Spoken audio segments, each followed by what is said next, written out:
hear it.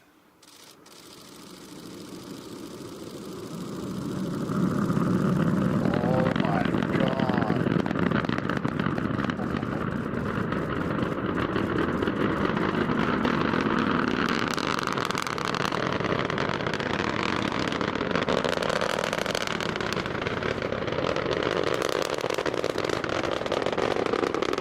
Whoa, whoa, whoa, whoa, whoa. Oh my God.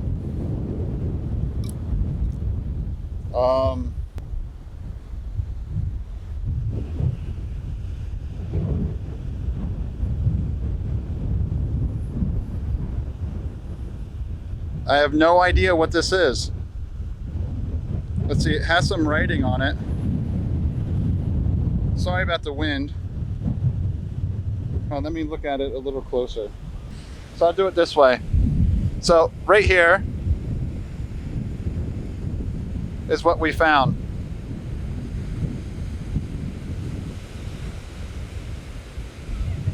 Found this sweet ring.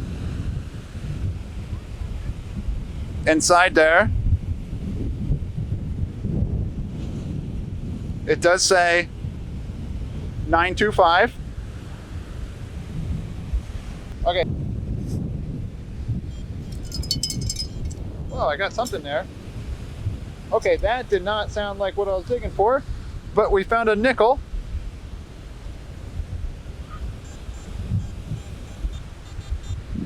Oh, no way. Oh my God.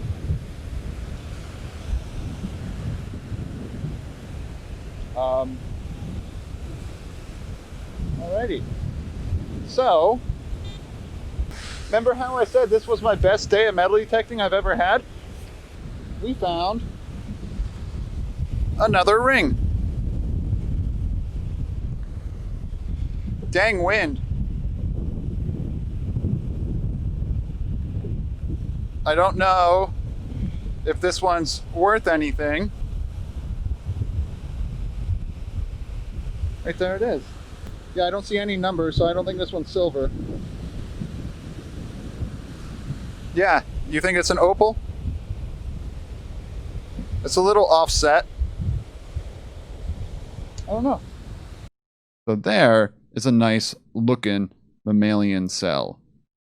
Has another cell right on top of it. So, right there it is. Now there's all these other pigments in there too. That could be a couple different things. There could be bacteria around the cell and on top of it. Could also stain some mitochondria. So this stains all nucleic acids. So bacteria have nucleic acids, mitochondria have their own nucleic acids as well. And I'm sure different structures will appear if we would let this stain sit a little longer. So this is my cheek cell. Inside that cheek cell is all the DNA that makes me who I am. Right in there. Right there. All that little spot there holds all the information that besides what I look like, who I am, and what I could pass to my offspring. So really, really fascinating when you think about it. It's really cool. So when you do that 23andMe thing, you take a, you take a spit sample, a cheek cell swab, you put it in the thing, and you send it back.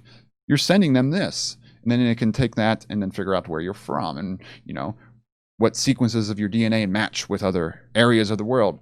Super, super cool. Oh my God. Oh my God, there's one. Oh my God. Florida scrub jay. There's two of them.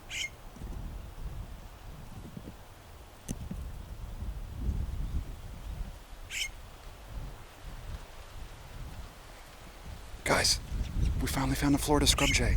There's one right down there, and there's one right up there. Oh my God. We got to see a scrub jay. Apparently only like 4,000 breeding pairs left. I added it to my lifer list. Yes! Thank you guys for the subscriptions. Thank you for asking your questions. I hope you had a good time. Hope to bring more stuff like this. Like I said, I can only...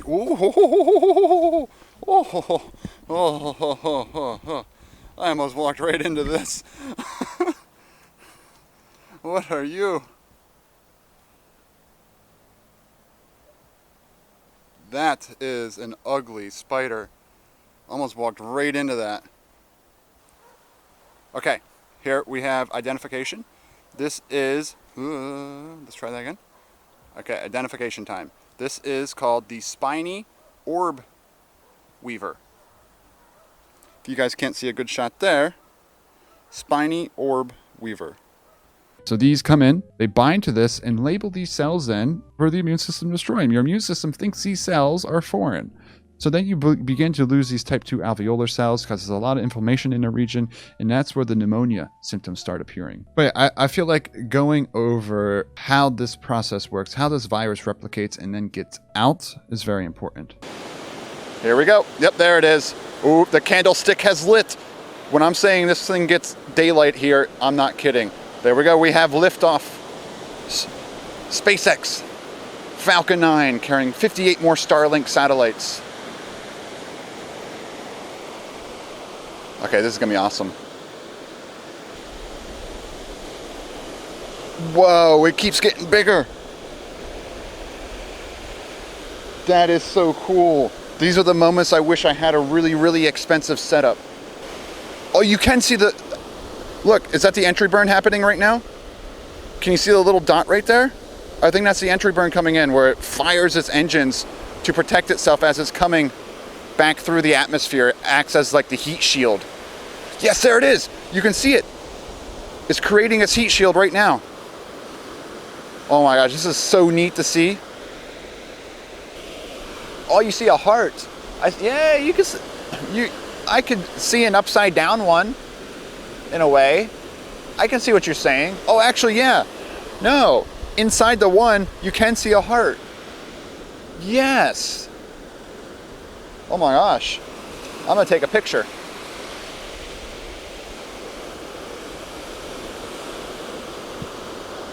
All right, that's everything I needed to label on this one. So if you want to take a screenshot, now would be the time to take it of this region. So you have these labels down. These are the important ones that I could potentially label on the practical. So make sure you have these down. I'm going to erase them now and then finish just playing the rest of this video here. That's all I wanted to label, just focusing on the outside of the brain and the inside of the brain and the different sulci and fissures that are important. So this model here also is showing some different things that are labeled. And some different colors. So you'll see those different models from the laboratory brains, but overall it's the same things on each one. Whenever there's something dark on the shoreline like that, gotta be slightly worried. I don't think a gator would be right there though. Yeah, this is a gator. I'm gonna keep my distance.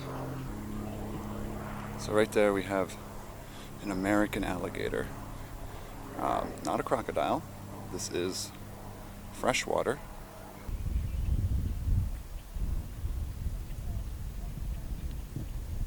It's not a massive one. It's like a 4 foot, 5 foot gator.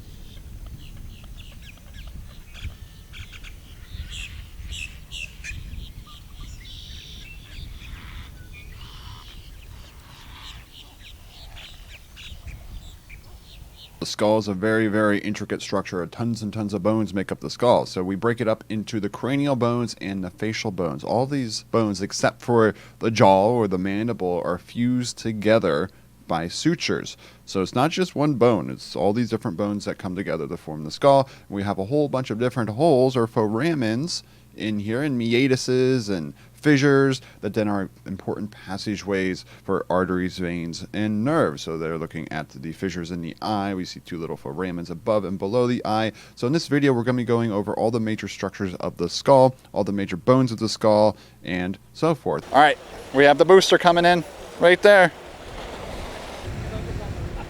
Okay, this is amazing. Oh, this is so cool. Oh man, look at that. Look at that little toasty marshmallow. That thing freaking landed on that little barge. I thought the barge would be so much bigger. So now, how do we get a yellow lab, like Watson here, out of a black lab father? So Watson's father, his name's Max, had to have had a recessive trait in the pigment to be expressed in the hair. So Watson doesn't express pigment in his hair, but if you look at his nose is brown. Now when he was a puppy, his nose used to be very black. That suggests that he can produce melanin. So there are yellow labs that have a brown nose. That means their pigment for melanin is recessive. Both of those traits, or both of those alleles, are the recessive traits. So little b, homozygous recessive. So Watson, since he had a black nose when he was a baby, was either heterozygous or homozygous dominant for black lab. However, the epistatic trait in this case was whether or not he expressed the pigment in the hair. And since he's a yellow lab, he does not express that pigment. Now, why is your nose getting brown? This is a trait that sometimes happens in yellow labs. So, to produce that black melanin pigment requires an enzyme called tyrosinase. Tyrosinase is part of that enzymatic reaction. Now, as labs get older, they no longer have that ability, or they lose that ability to have that active tyrosinase enzyme, so they slowly stop producing that pigment, and it's best seen in their nose. Now, that doesn't say they don't have that black lab in them anymore. They're not still carrying that gene, but that enzyme just doesn't work as well to deposit that black pigment. Our little student here, Watson, made a great example of epistasis. Watson, smile. Good actors always get their treats. Good boy. Good boy.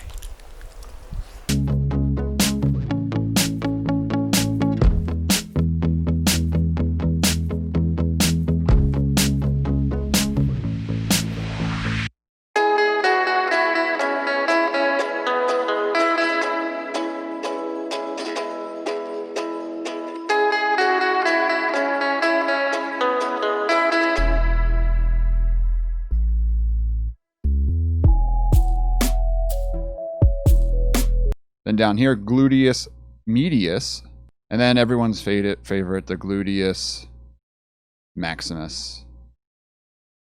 So there's a maximus, a medius, and a minimus deep down inside. Oh, there we go. We have liftoff.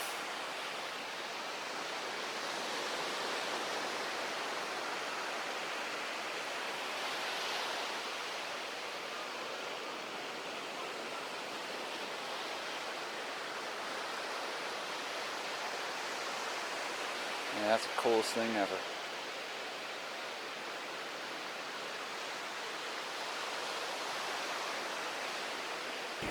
This little area right here, we found 39 bottle caps. Well, 37 Coronas and 2 Angry Orchards. Like, what the heck? Also, we can see if I draw the outline of the cell right here, there's some pinching going on. Let's switch to a different color, pink. What this pinching is doing is this ring of actin. So this actin filament is actually pinching this cell, and it's going to split it off into two. That's how the cell separates. So as these move away from each other, this ring splits, gets tighter, tighter, and tighter, and tighter, and then it splits the cell into two. Imagine having a balloon and putting a rubber band in the middle and then just twisting the top of that rubber band, causing the rubber band to get tighter, tighter, and tighter. That's kind of what this actin filament does as it wraps around the cell membrane there. So kind of neat how that works.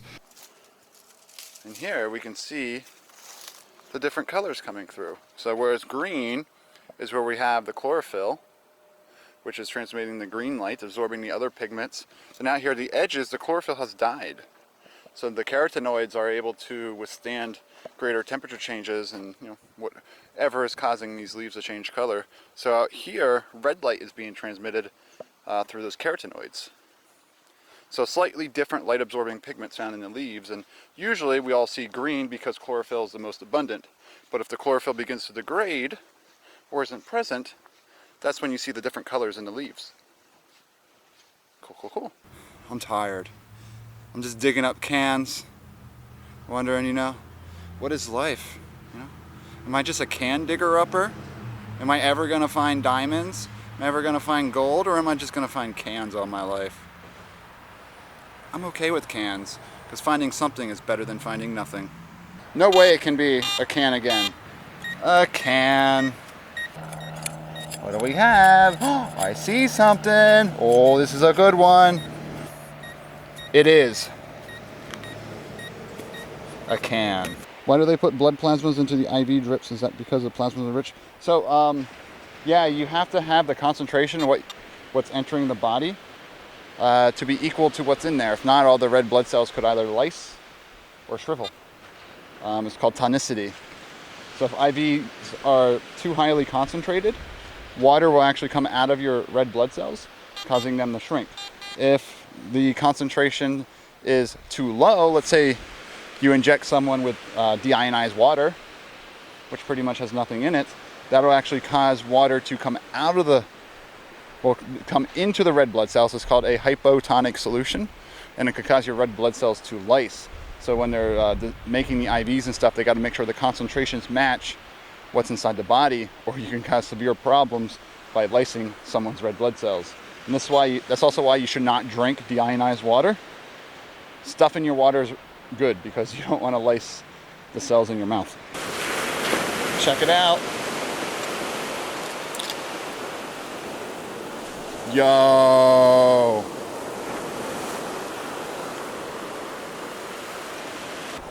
How do they look? They fit pretty well. I mean, I like my sunglasses a bit better, but we have new sunglasses now. They work well for my big face. Big face people need bigger sunglasses. I think that's fashion. I'm not sure.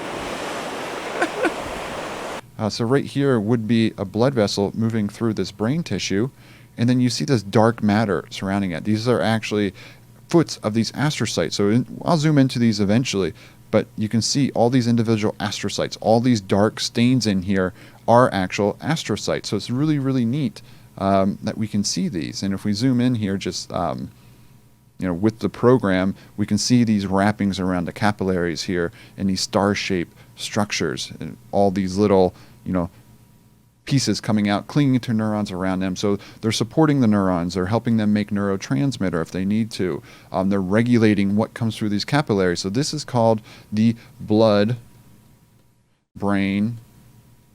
barrier. It's a very, very important part of the central nervous system, so that controls what comes in and out of the brain.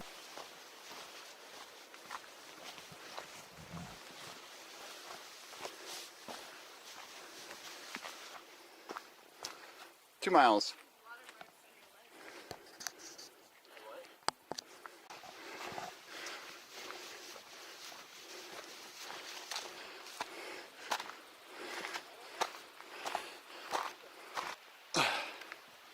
Alright, this is definitely the most fun part of the trail here.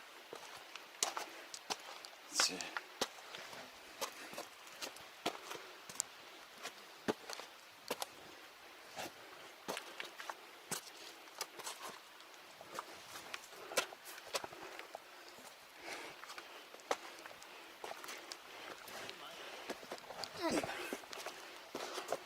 What do you think's easier, that side or this side?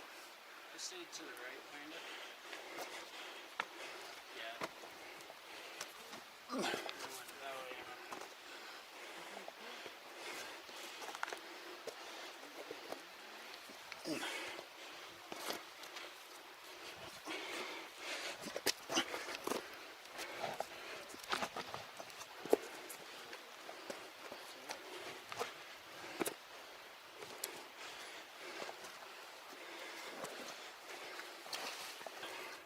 Wow, yeah, how do you do this one?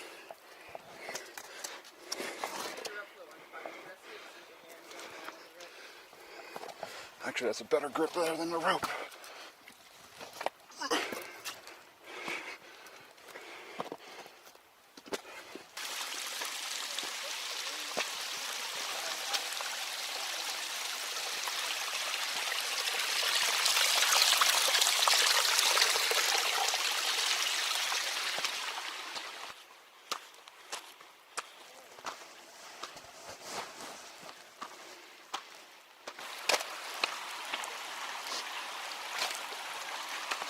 Ooh, yeah, that's icy right there.